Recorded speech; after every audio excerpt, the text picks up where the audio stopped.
Okay, welcome back. This is KCTW. I am Casey. Um, so today I was looking around and I saw this video about how Dubai was made. Um, I know a little bit about Dubai. Um, I know that they were like a small, like a fishing village or something maybe.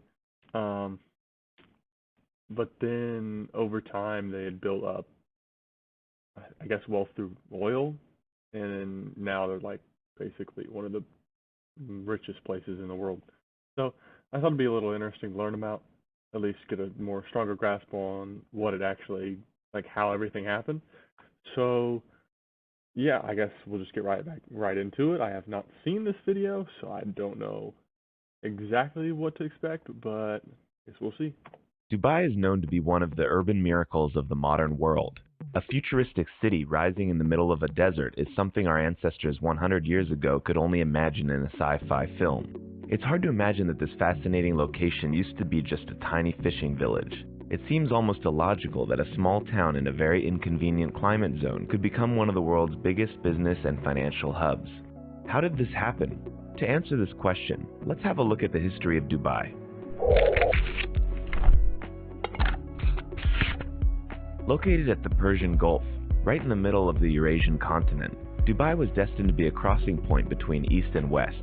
At the same time, the climate here is almost inhumane.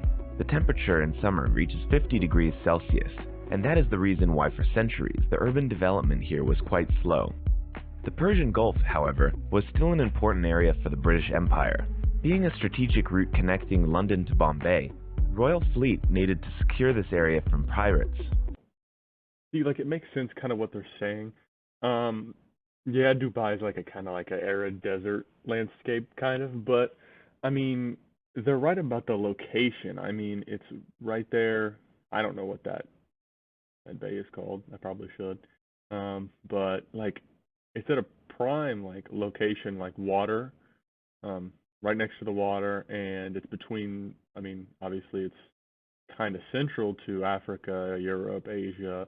Like it's connected to all these places. Like it's like right there. So I understand why it was chosen as like a trading hub kind of, if that makes sense. In the 19th century, the British East India Company signed an agreement with local sheiks, particularly with the Al Maktoum family, the ruling dynasty of Abu Dhabi and Dubai, to secure peace in the area. Al Maktoum dynasty rules Dubai until the present day. Despite these agreements, the British Empire never really tried to develop the area. While the Crown was heavily investing in developing Bombay, the southern capital of the empire, by building infrastructures, railway, and a university, there was hardly any interest in developing Dubai as a city. For the British Empire, Dubai was just a junior partner, a crossing point for the royal fleet, nothing more. Despite the lack of interest from the empire, Dubai was becoming more and more significant for the region. In 1900, the current ruler announced that no taxes will be charged from the traders, and soon Persian and Indian merchants started moving in. The city was convenient for trading also thanks to Dubai Creek, a saltwater canal that was allowing trading ships to sail from the Gulf right into the city.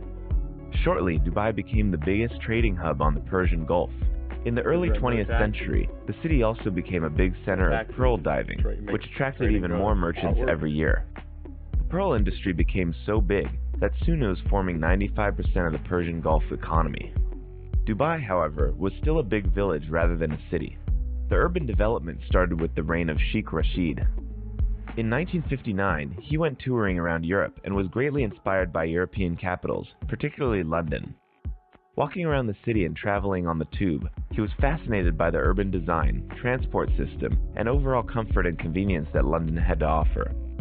After his trip, Sheikh Rashid started implementing his great plan of turning Dubai into an international city. In 1961, he instructed to artificially deepen the Dubai Creek so that bigger trading ships could sail in. Under his guidance, the city was being rebuilt with stone and cement. Having a dream of a great city in his mind, Sheikh Rashid started building an international airport, although his investors thought he is being too romantic, and these urban projects are simply unnecessary, and it was becoming challenging to fund all these ambitious projects. Sheikh Rashid's plans of creating an international capital would probably stall at this stage, but in 1966 they found oil in Dubai. Despite the common belief that Dubai became the city that it is today mainly thanks to oil, the oil reserves found in 1966 were quite modest by Middle Eastern standards. Okay. For a reference, neighboring Abu Dhabi had 10 times more oil than Dubai.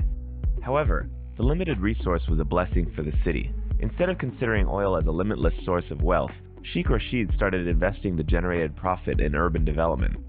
His vision was to build a city that wouldn't depend on oil money. He was inviting the most talented architects, engineers, and entrepreneurs to Dubai. Since Sheikh Rashid's biggest inspiration was London, he hired a team of British experts who were consulting him on further steps. One of Sheikh Rashid's main goals was to make Dubai attractive for all nationalities. That face that is usually covered by her phone Well, I guess I has could just add finally as a made break. an It seems appearance. like this guy, Sheikh Rashid, seems to be like the whole, like the master visionary of this whole project. But yeah, I mean, it seems like he made all the right decisions. They got oil, but they didn't overly rely on the oil. It already being a prominent trade post. I mean, I think he had all the opportunity, and it was just about making the right decisions, and it seems like he did. So I guess let's just keep going.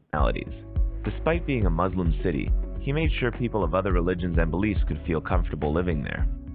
Like most of the other newly developing cities, Dubai needed a grand project that could attract international attention, so Sheikh Rashid instructed to build a skyscraper. In 1979, the 39-story building named Dubai World Trade Center was officially opened for business. Being an unprecedented urban project for Dubai, it was insignificant for the world, where 100-story buildings already existed.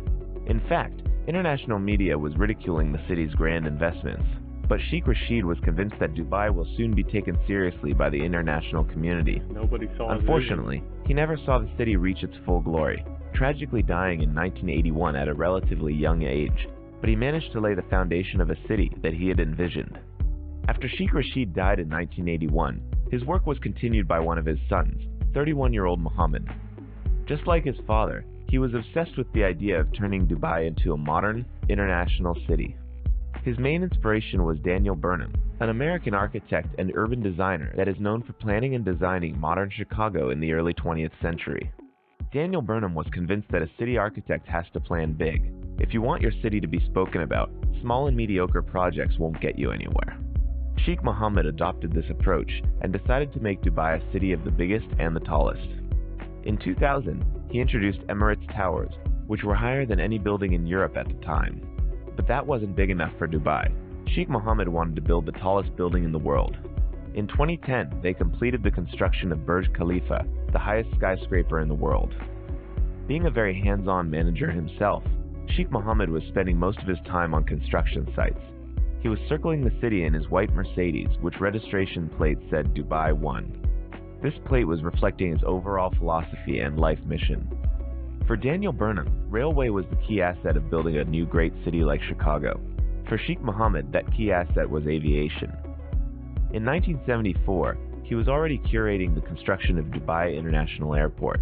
In 1980, he employed Sir Maurice Flanagan of British Airways to build Emirates, the new international airlines of Dubai.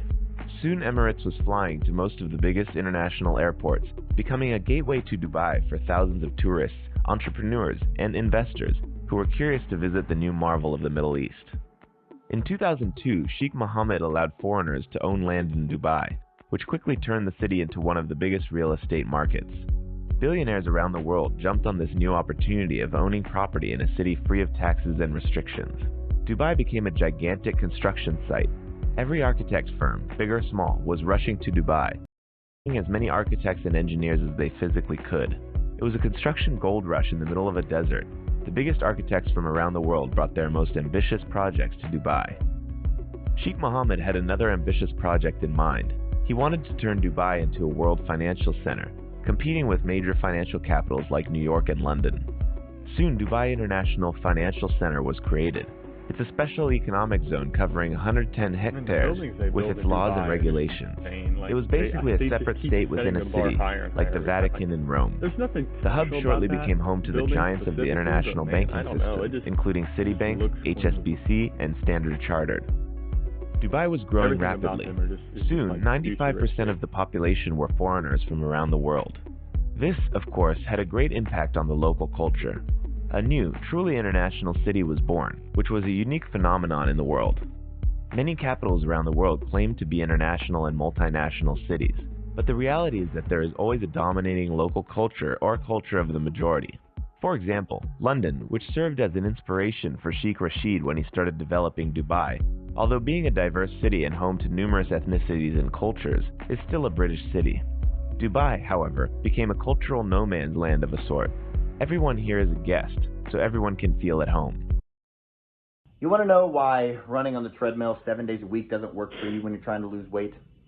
Because it never has. And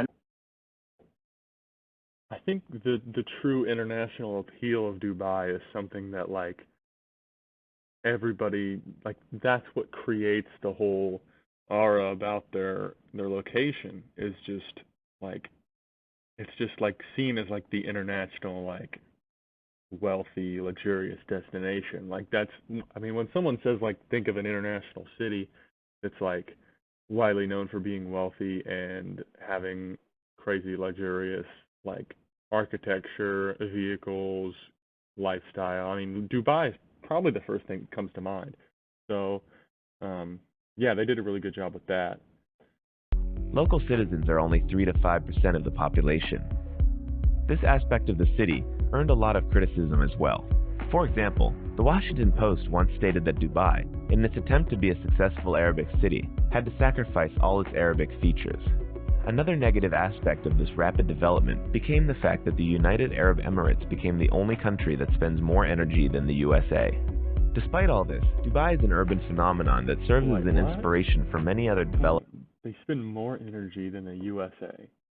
Is that per capita or is that as a whole country? Because they're not a big country. Like compared to the US, it's not even close. That'd be insane if, like, as a total country, they spend more energy than the U.S. Developing cities around the world today. Let us know in the comments if you have ever been to Dubai and what you like or dislike about the city. If you enjoyed this video and would like to see more videos on our channel about history, architecture, and urban design of Dubai, please hit the like button and subscribe to our channel. All right. Wow. Hey, I thought that was a really interesting video. The person that did the original video was Urban Stories, so you guys go check them out. This is a pretty good educational video on Dubai. But yeah, my overall thoughts. I mean, seems like through originally being a trading post and being a prime position to be a trading post, along with the tax benefits and the aviation and the oil, and they utilized all of those aspects to just properly build their city from a small location into this international hub. I mean, they built it. I mean, as good as anyone can. Yeah. I mean, I guess there's nothing more to say on that. It's just a great modern marvel of construction. But that'll be all for today. Thank you for watching.